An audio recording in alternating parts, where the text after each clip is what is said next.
Hola familia, excelente domingo, espero que estés muy bien, que te la estés pasando padrísimo. En este domingo, primer domingo de marzo, vamos a reflexionar un poco, importantísimo y creo que siempre tengo que decirlo, reflexionar es parte fundamental de la vida. De hecho ahora vamos a platicar un poquito sobre esta parte de la reflexión. Es lo que nos hace mejores personas, personas más creativas, personas que se conocen un poco mejor a sí mismas y por lo tanto personas que están más propensas a realizar cambios en su propia persona, que creo que es lo más importante en este camino de la vida, que nos puede llevar a ser mejores seres humanos poco a poco, constantemente.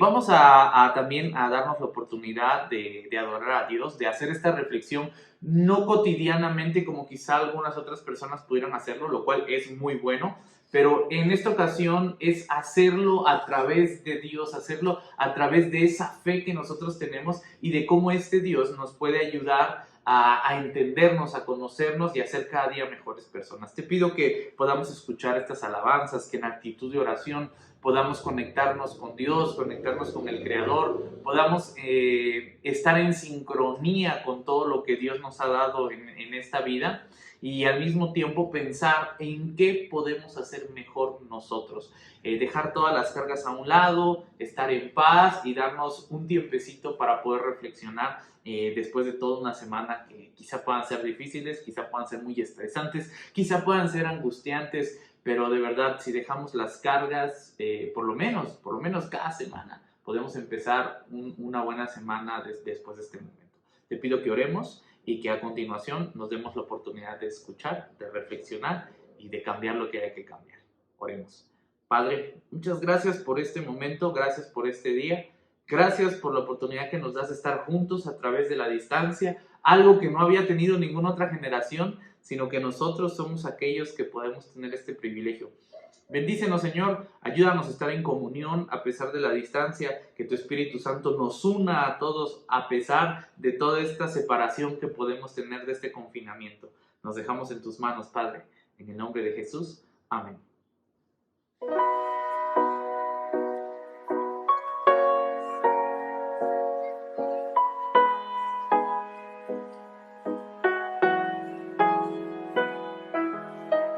Recibamos a Marco Barrientos.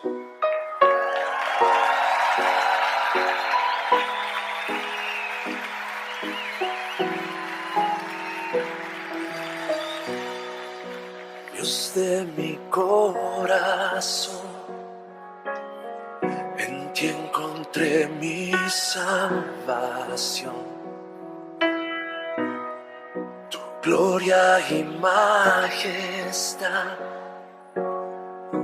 quiero siempre contemplar. Tú eres mi adoración y mi eterna canción. Todo mi interior es cautivado por tu amor.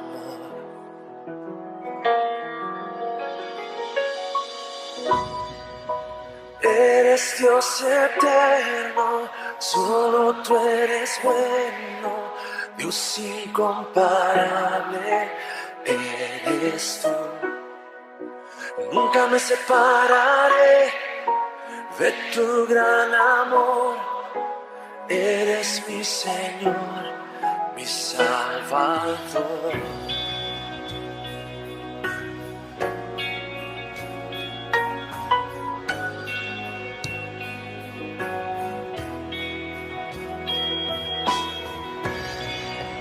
Dios de mi corazón, en ti encontré mi salvación. Tu gloria y majestad quiero siempre contemplar. Tú eres mi adoración y mi eterna canción. Todo mi interior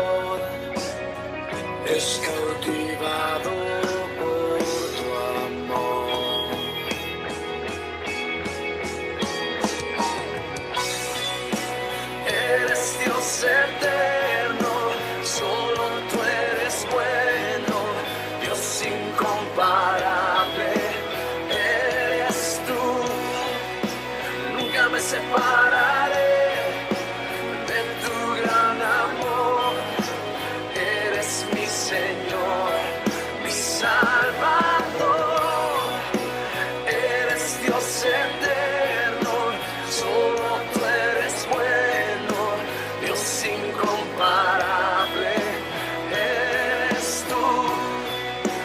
Nunca me separaré de tu gran amor, eres mi Señor, mi Salvador.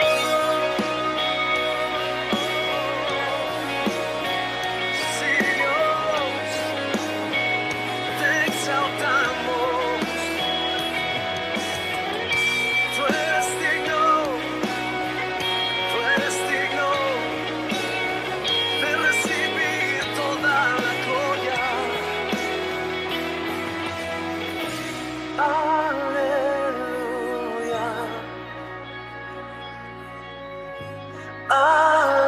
aleluya, aleluya,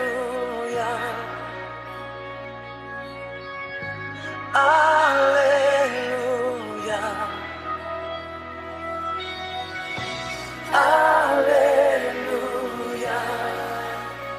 Si cantamos aleluya,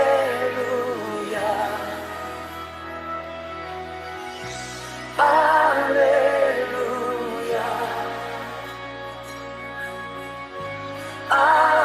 aleluya, toda gloria, aleluya, al Cordero de Dios, aleluya, por siempre, aleluya, sí, yeah, aleluya,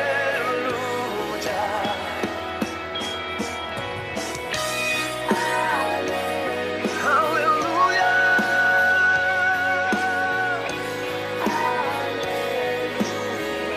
aleluya, Rey, por siempre, por siempre. Yeah, yeah, yeah, yeah. Eres Dios eterno, solo tú eres bueno, Dios incomparable, eres tú. Nunca me separaré de tu gran amor, eres mi Señor, mi Salvador, aleluya,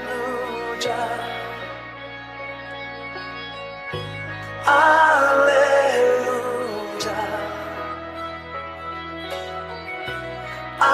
aleluya,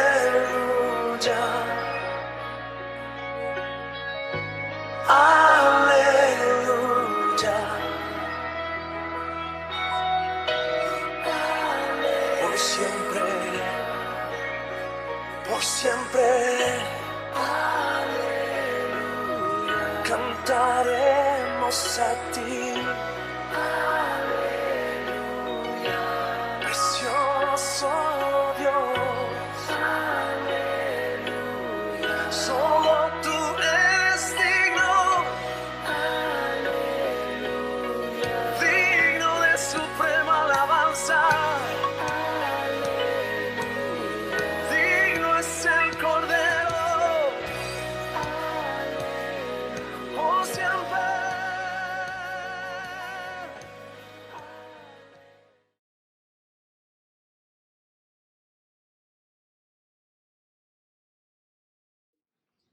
Familia, la humanidad ha dado a luz a grandes personajes, a todo tipo de seres humanos grandiosos, increíbles, y entre ellos a Jesús.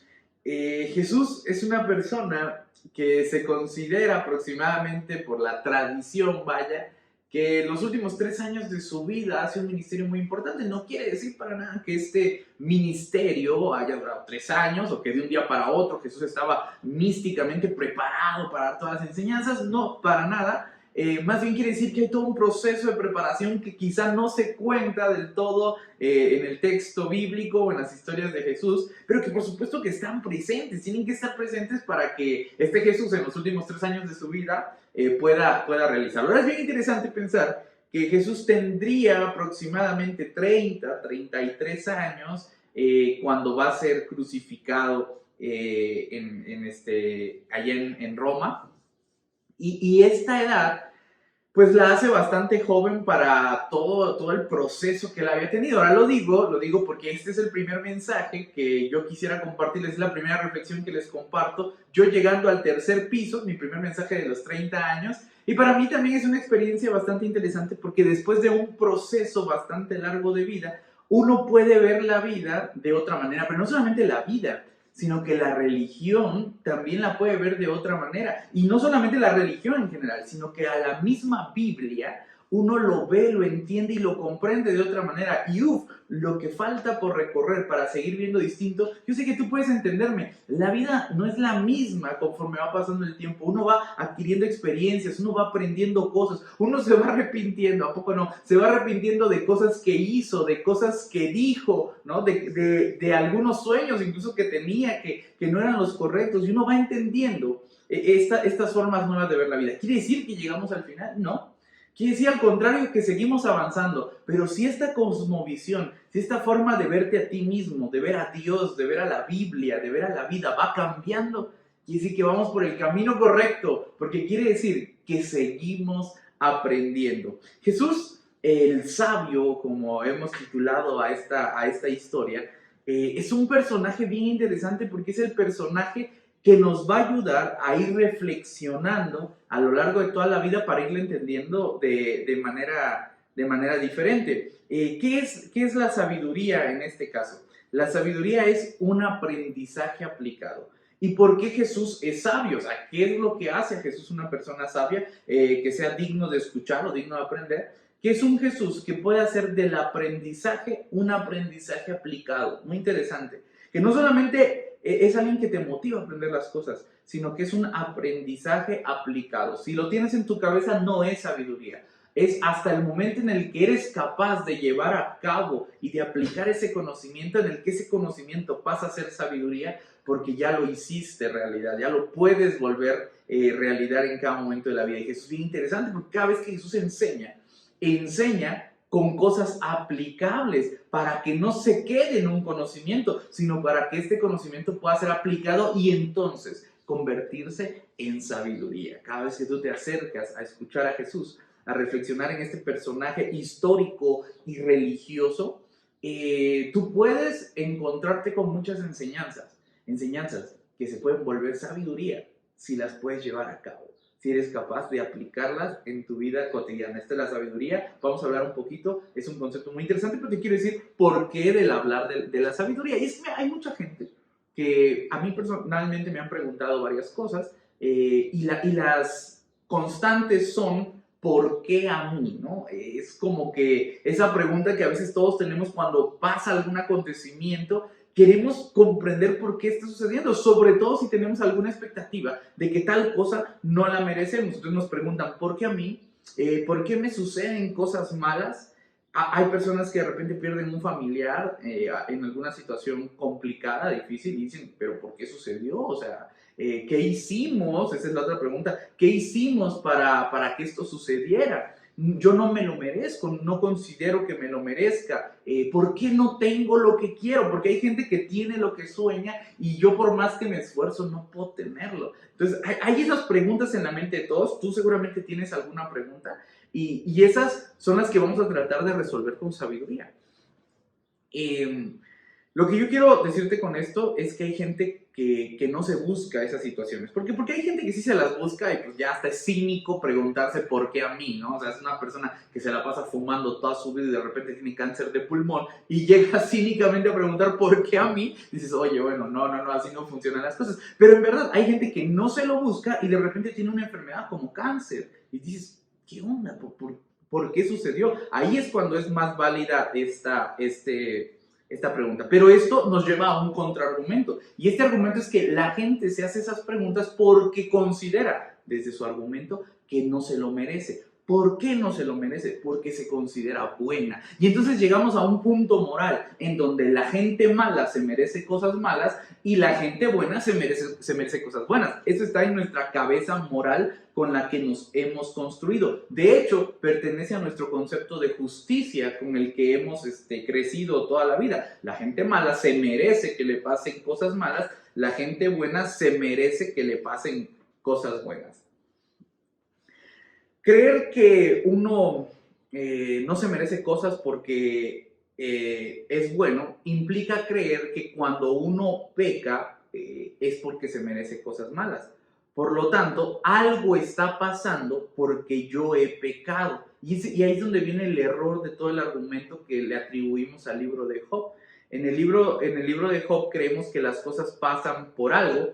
El bueno no se merece que le pasen las cosas, pero el malo sí se las merece. De hecho, en un episodio, Job justamente empieza a hablar con Dios diciéndole: Dios, yo no me lo merezco, y de hecho yo todos los días te pido perdón por si hice algo malo, no me lo merezca porque ya pedí perdón, ¿no? Entramos en este dilema del hago cosas malas, Dios me va a castigar, hago cosas buenas, entonces Dios me tiene que premiar. ¿Es del todo bueno? Pues mira, lo que sucede en este tipo de argumentos es que convertimos a Dios en un verdugo, en una persona que se encarga de castigar a la gente mala, o en un juez, en una persona que está dictándole sentencia a todo el mundo. Si eres bueno, pues pásale; si eres malo, ven, pásale. Pero ¿en dónde queda ese Dios que es un padre? ¿En dónde queda ese Dios que es un amigo? ¿En dónde queda ese concepto de Dios que es no solamente el Dios que castiga con mano dura y con justicia? Son conceptos que quedan fuera cuando hablamos de este tipo de cosas. Ahora bien, esta deducción nos lleva a pensar que todo lo que sucede, todos los acontecimientos son obra de Dios. ¿Por qué? Piensa bien en esto. Si te portas mal, Dios te envía un castigo. Si te portas bien, Dios te envía un premio. Por lo tanto, todo lo que está sucediendo, sea bueno o sea malo para ti, es porque Dios te lo envió. Entonces, es normal preguntar: ¿por qué a mí? ¿No? Es normal querer entender por qué te pasan las cosas. Si te está yendo bien, es normal creer: pues me he portado bien, ¿no? Entonces Dios me está enviando cosas buenas. Si te va mal, es normal creer: hice algo malo, entonces Dios me está enviando algún castigo. ¿Te das cuenta de cómo va funcionando la lógica? ¿Quiere decir que así funciona? No necesariamente, vamos a seguir analizando, pero antes de poder avanzar quiero compartirte un poquito el argumento del por qué llegamos a esta reflexión, a esta conclusión, y tiene mucho que ver con la Biblia. La Biblia es un libro que ayuda a la construcción de la sabiduría. Chécate esta frase: la Biblia es un libro que nos ayuda en la construcción de la sabiduría. Dos puntos importantes. Primero, quiere decir que la sabiduría se va creando, se va construyendo, la sabiduría se va haciendo. Uno no solamente encuentra la sabiduría, se le echa a la bolsa y ya, no, la sabiduría se construye dentro de la persona.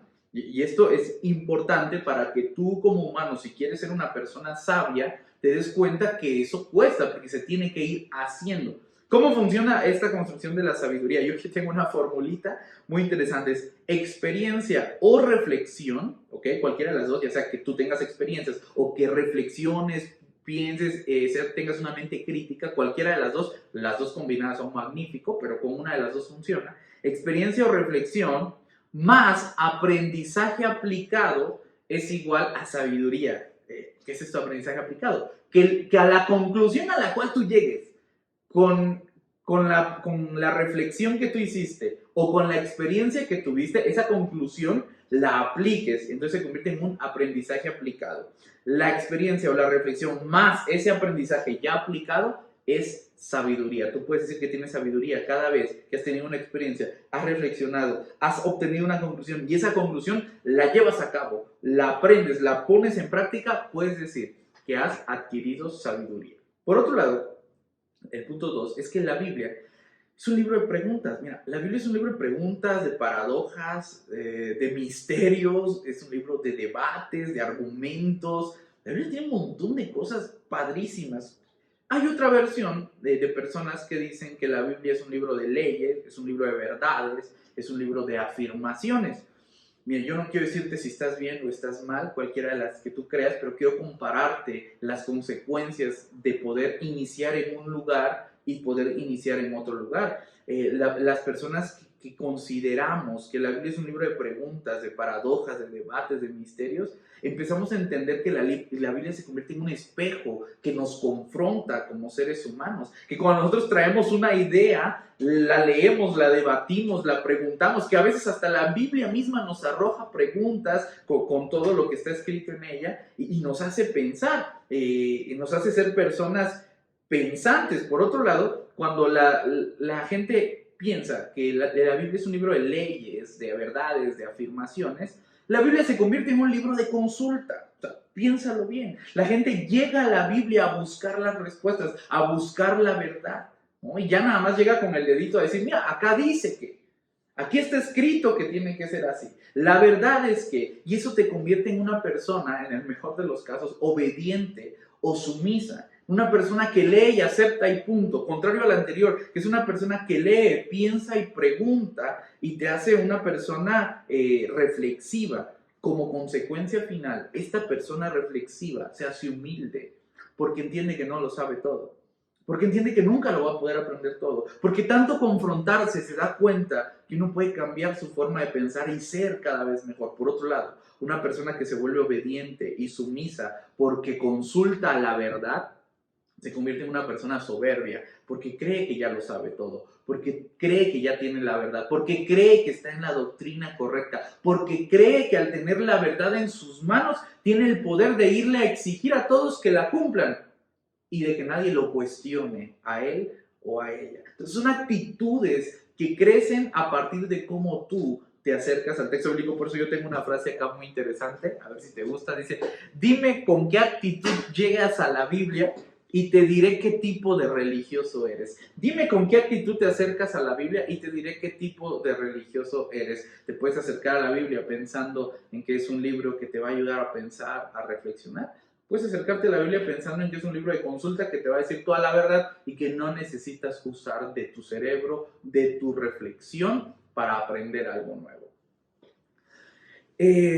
Si es que lees la Biblia, o sea, todo esto aplica si es que eres una persona que lee la Biblia, vaya, porque si ni siquiera lees la Biblia, entonces estamos dando por hecho que ni siquiera quieres adquirir sabiduría por este medio. Quizá quieres adquirir sabiduría por otros caminos, pero este es un camino desde nuestra perspectiva religiosa muy, muy eficiente, muy cercano y también muy recomendado por Dios, ¿no? O sea, es algo que tenemos a la mano y que vale la pena tenerlo ahí acerca. Si no fuera para adquirir sabiduría, me pregunto yo, ¿qué sentido tiene la religión? No sé si alguna vez te lo has preguntado, pero es justamente a lo que la misma Biblia nos lleva en muchas ocasiones. En la Biblia hay personajes como los fariseos, los saduceos, hay personajes muy religiosos, los sacerdotes, los profetas mismos que se corrompen en la historia. Hay personajes muy religiosos que no necesariamente agradan a Dios. ¿Por qué? Yo me nace la pregunta, ¿qué sentido tiene la religión si no es buscar sabiduría para ser mejores personas? Personas que hagan de este mundo un lugar mejor. Si no tiene ese fin la religión, entonces ¿para qué sirve? ¿Para volvernos soberbios? ¿Para volvernos religiosos? Mira, el problema de la gente que no entiende esto es que termina volviéndose fanáticos. Terminan haciendo sectas, personas muy religiosas, personas muy moralistas, porque no entienden que el fin de la religión no es espiritualizarse por completo y ser totalmente bueno, sino que el fin de la religión es ir adquiriendo sabiduría para ser cada vez mejor e ir afrontando la vida de manera diferente. Ahora, una vez dicho esto, déjame contarte una historia que la vamos a encontrar en Lucas 6, versículo 44, reflexionamos un poquito sobre eso. ¿Por qué ustedes me llaman Señor, Señor? Les pregunta Jesús, y no hacen lo que yo les mando hacer. Les voy a decir como quién es el que viene a mí y oye mis palabras y las pone en práctica. Es como aquel que construye una casa, cava hondo y pone los cimientos sobre la roca. En caso de una inundación, si el río golpea con ímpetu la casa, no logra sacudirla, porque está sentada sobre la roca. Pero el que oye mis palabras y no las pone en práctica Es como quien construye una casa sobre el suelo, sobre la arena y no le pone cimientos. Entonces, si el río golpea con ímpetu la casa, la derrumba y la deja completamente en ruinas. ¡Qué sabiduría tan interesante de este Jesús! En resumen, hay dos personas, hasta hay una canción que muchos que hemos estado en la iglesia por años la conocemos, en donde un hombre o una mujer construye su casa sobre la roca y otro u otra la construye sobre la arena. ¿Qué sucede aquí? Tres enseñanzas importantes y quiero que nos quedemos con esto. Primera enseñanza, mi casa la construyo yo, mi vida la trazo yo, mis proyectos, mis sueños, mis planes las trazo yo, las trazas tú, son tuyos, son tu casa. Dios no llega a decirte cómo construir tu casa. Nadie llega a decirte cómo construir tu casa. Es verdad, tenemos muchas influencias. Vemos la tele, vamos a la escuela, tenemos la familia, tenemos la iglesia, tenemos la religión y vemos un montón de modelos de casa. Es normal que si una persona crece en un contexto en donde las casas son triangulares, pues lo que se imagine sea una casa triangular cuando tengan que construir su casa. Pero no quiere decir que lo han obligado a construir una casa así. Al final, quien toma la decisión eres tú sobre cómo quieres construir tu casa. Entiéndase por casa tu hogar, tu familia, tu vida, tus proyectos, tus sueños, tus creencias. Eso es algo que tú construyes, la aprendes. Sí, eres influenciado, sí, pero tú eres quien toma la decisión. Es la primera cosa que a mí me encanta de esta historia, ¿eh? Una persona va a construir su propia casa. Súper interesante. ¿Por qué? Porque aquí empezamos a quitarnos despojos de traumas, de rencores, sobre todo de culpas a terceros, ¿no? Es que a mí me dijo tal persona que yo tengo que hacer esto. Es que a mí me enseñaron así y porque me enseñaron así, entonces ahora yo soy de esta manera. No, para nada. Uno siempre tiene la oportunidad de decidir cómo construir su casa. Segunda enseñanza, los cimientos los escojo yo, los escoges tú. Ahí está la casa, está bien padre, ¿dónde la quieres? Tú decides. Y hay personas que dicen, no, pues es que yo lo quiero a la orilla de la playa porque me encanta la playa. Está bien, pero tú conoces los cimientos. ¿Tú sabes cómo construir ahí o no sabes? No sé, pero quiero mi casa en la playa. Hecho, pues vas y construíla. Tú escoges no solo el modelo, sino el lugar y los cimientos por sobre donde las vas a construir. Hay veces que a fuerzas queremos estar en un lugar, que a fuerzas queremos quedarnos en un lugar, que estamos aferrados porque dijimos, ahí la quiero y ahí va a estar, y pues ni modo, ahí la construimos. Y hay veces que construimos sobre cimientos de arena porque estamos aferrados y ensimismados en que lo queremos ahí y de esa manera. Los cimientos también los escoges tú. Es verdad, quizá parecemos en un lugar en la vida, porque pues es que unos nacen siendo príncipes, siendo reyes, unos nacen siendo ricos, otros nacen siendo pobres, unos nacen con mucha salud, otros nacen enfermos. Es verdad, las circunstancias aparecen, tú de repente apareces en la vida en un lugar, digamos apareces en la playa, y pues ni modo, quedarte ahí ya depende de ti. Porque si de ti depende, poder salir de la playa, ir a un lugar más estable, más sólido, y entonces construir tu casa ahí. Si naciste ahí y te quedaste ahí, fue tu decisión también. Porque también hay personas que nacen en cimientos, que nacen en lugares sólidos, que nacen con una estabilidad impresionante y se quieren ir a la playa a construir su casa ahí. Y pues bueno, también ha sido decisión de ellos, ¿no? Entonces, segundo punto, los cimientos también los escoges tú. Tercer punto, y empieza a llegar al clímax de la reflexión. La tormenta, entonces están las dos casas. En la versión de Lucas dice, si el río golpea fuerte, una casa se puede mantener y la otra se puede caer. ¿Qué quiere decir esto? Que puede ser que haya ríos que golpeen más despacio, lluvias, tormentas que no necesariamente tiren la primera casa, la que está en la arena. Puede ser que haya casas sobre la arena que aguanten un poquito, es totalmente válido, pero la tormenta o este ímpetu del río no lo controlas tú. Eso es lo tercero interesante y con lo que quiero que podamos reflexionar e ir terminando hoy. La tormenta no la controlas tú. Esa tormenta llega cuando se le da la gana, cuando se le antoja. Cuando es el momento, la tormenta llega, azota y no está bajo tu control. Y ni siquiera puedes agarrar y pedir prórroga, ¿no? Y decir, Dios, tantito a la tormenta, ¿no? Deténla porque no es momento de que llueva. La tormenta llega y punto.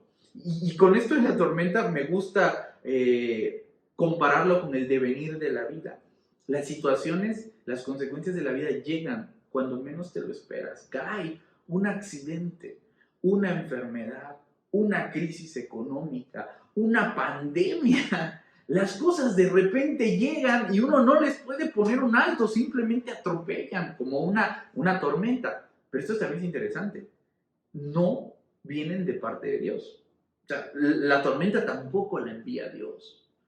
¿Por qué? ¿Por qué es importante marcar esto? Porque entonces no es cierto que es Dios quien se la pasa castigando y premiando a la gente por una dualidad moral. Si son buenos los premios, si son malos los castigos, para nada. La vida pasa y nos pasa por sobre todos igual. Hay tormentas para todos, hay días soleados para todos. Porque así es la vida. Y cuando eso sucede, entonces empezamos a entender que para lo que hay que estar preparados no es para el castigo de Dios, ni para los premios de Dios, sino para el devenir de la vida que nos va a pasar a todos. Y para eso entonces hay que construir buenas casas en buenos cimientos. Y con esto quiero llegar al punto número 4. ¿Qué es un buen cimiento? Un buen cimiento es igual a sabiduría. ¿Por qué? Porque la sabiduría lo que te dice es que no evita la tormenta. No hay sabiduría que haga que evite la tormenta o el devenir de la vida. No, pero hay sabiduría, por ejemplo, que me ayuda a salir o a sobrellevar la tormenta. Ejemplos prácticos, facilísimos, y con esto terminamos. Si llueve, llevas un paraguas, ¿no? Si está nublado, dices, voy a llevar un paraguas, o no salgo mejor. Si hay sol, pues te pones un bloqueador solar. Si hay alguna enfermedad, porque va a llegar, pues te cuidas, te proteges, haces ejercicio, tomas tus medicinas. Ante una pérdida, pues tenemos que aceptar, tenemos que aprender a entender que es parte normal de la vida y hay que aceptarlo. Ante diferentes situaciones como las pérdidas, por ejemplo, la resiliencia es algo que la sabiduría nos ayuda a entender. Ante un acontecimiento, en conclusión, hay una forma de actuar. Ante una caída, nos podemos aprender a levantar de diferentes maneras. Y eso es sabiduría. Insisto, la sabiduría no es evitar que las tormentas lleguen, es saber vivir a través de ellas. Y el trabajo que Dios hace en nuestra vida no es enviarnos tormentas y quitarnos tormentas, es proveernos de sabiduría para que con esa sabiduría podamos afrontar las tormentas. Esto cambia mucho las cosas, porque cuando hay una tormenta en tu vida, ya no tienes por qué preguntar, ¿por qué me la mandó Dios? Sino que tienes que preguntar, ¿cómo puedo salir de ella con la sabiduría que Dios me ha dado?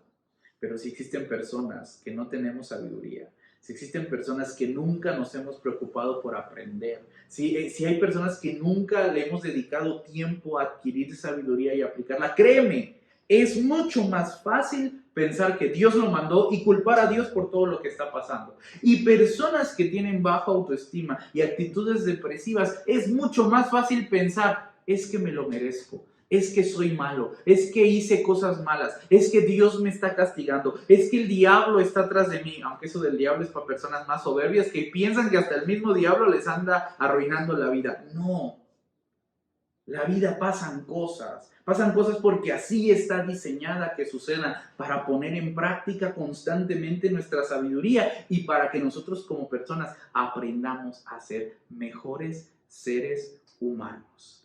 No se trata entonces de preguntarnos por qué me pasan cosas, se trata de preguntarnos cómo las resuelvo. Este pequeño cambio nos va convirtiendo en personas más sabias. ¿Por qué? Porque ¿qué sentido tiene la religión si no es para buscar sabiduría, para hacernos mejores personas? Personas que hagamos de este mundo un lugar mejor. Un abrazo grande. Que Dios te bendiga.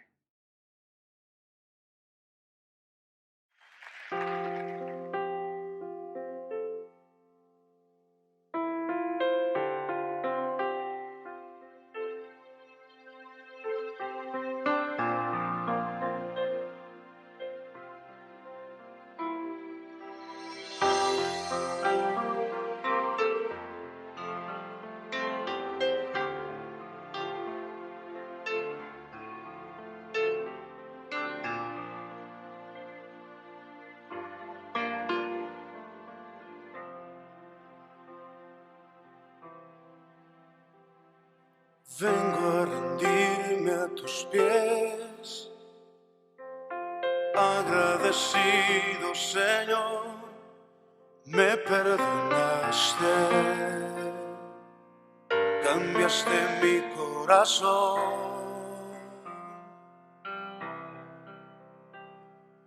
Tu vida diste por mí, en una muerte tan cruel, porque me amaste, siendo yo un vil pecador.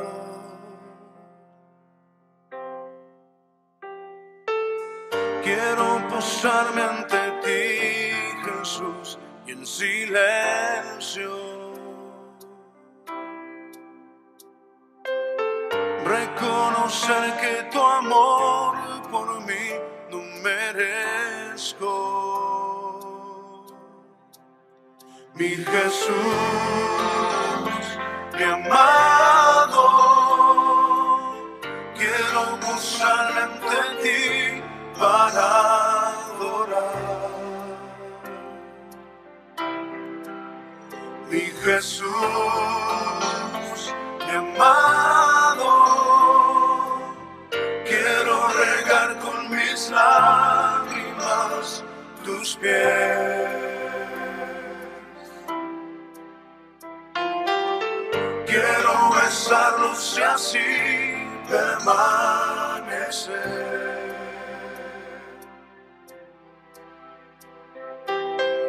Y derramar ante ti todo mi ser.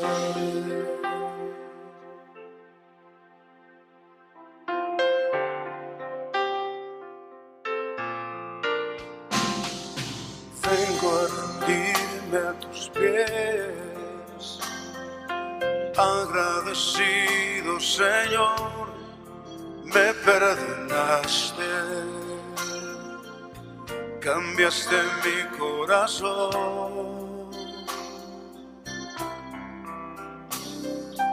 Tu vida diste por mí, en una muerte tan cruel, porque me amaste, siendo yo un vil pecador.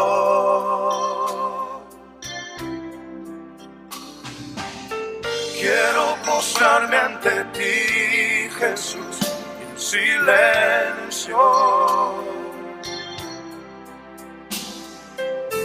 reconocer que tu amor por mí no merezco. Mi Jesús, mi amado, quiero posarme ante ti para adorar. Mi Jesús, mi amado, quiero regar con mis lágrimas tus pies. Quiero besarlos y así permanecer.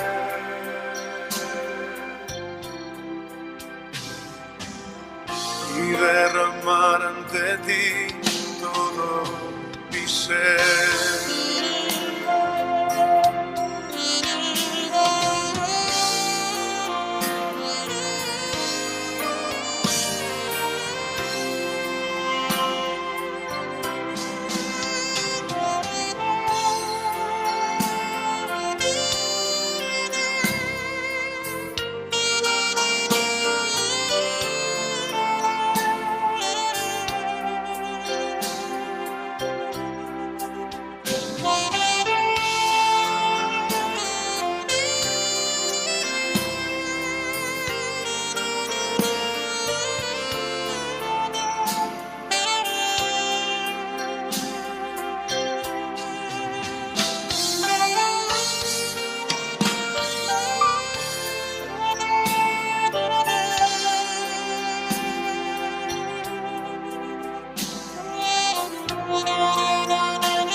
amado, quiero posarme ante ti para adorar. Mi Jesús, mi amado, quiero regar con mis lágrimas tus pies. Quiero besarlos y así permanecer.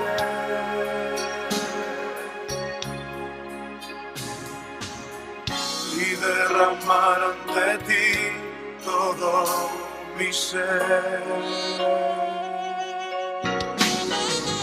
Mi Jesús, mi amado,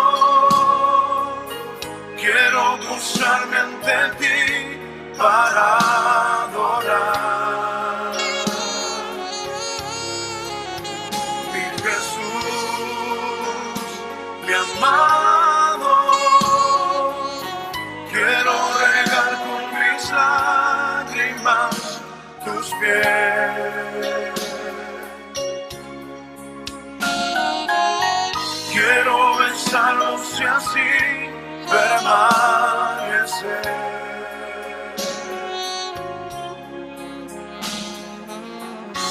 Derramar ante ti todo mi ser. Derramamos nuestro ser delante de ti en adoración, Señor Jesús, porque tú eres digno de recibir toda la gloria, todo el honor y todo el reconocimiento. Te alabamos en esa noche, Jesús. Te honramos desde nuestro corazón, porque solo tú eres digno.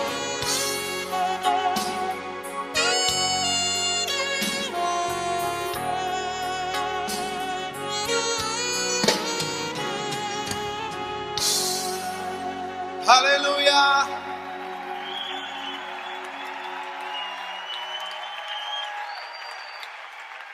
Familia, qué gusto compartir contigo este día, un gusto haber pasado un momento para reflexionar, para platicar. Recuerda, no tienes que quedarte con todo, retén lo bueno, haz que tu vida sea una vida de reflexión, que puedas ir pensando en qué puede ser mejor, pero sobre todo en qué te puede ayudar a ti a ser un mejor ser humano, a ser una mejor persona. Dios nos llena de conocimiento por todos lados, decía el Papa Francisco, que la sabiduría que Dios y el mensaje de Dios es como una antena de la televisión. La señal está cayendo, pero si uno no ve el partido de fútbol, no es porque la señal esté mal, es porque nuestra antena no está bien dirigida. Y a veces solo hace falta dirigir nuestra antenita un poquito para recibir algo bueno de todo lo que sucede en la vida, del mensaje de la mañana, de las alabanzas, de las pláticas que tenemos con la familia. Depende de nuestra actitud, incluso cómo llegamos a la Biblia, para ver qué tipo de religiosos o de cristianos podemos llegar a ser. Yo te envío un abrazo muy grande, que Dios te bendiga mucho allá donde estás. Oremos por los enfermos, oremos por todas esas personas que están pasando malos momentos. Pero mejor aún, si podemos pasar de la oración a la acción y hacer algo por estas personas, no las dejemos de hacer. No esperes a que un líder las haga, que el pastor las haga, que la iglesia las haga. Todos somos hermanos. Hazle una llamada a una persona, abrázalo, dales ánimos, dale esperanza, mándales un mensaje. Hagamos que nos sintamos juntos en estos momentos tan complicados. Y el próximo domingo, a las 11 de la mañana, aquellas personas que deseen acompañarnos aquí en la iglesia para hacer la transmisión en vivo y pasar un momento acá de oración, pueden acompañarnos. Hay ciertas restricciones, las cuales se las estaré compartiendo, pero a partir de la siguiente semana abrimos las puertas de la iglesia para ciertas personas y ojalá algunos de ustedes nos quieran acompañar aquí el siguiente domingo. Pensemos en una persona que quizá hoy necesite una oración y le demos nuestra bendición. Oramos. Que el Señor te bendiga y te guarde. Que el Señor haga resplandecer su rostro sobre ti.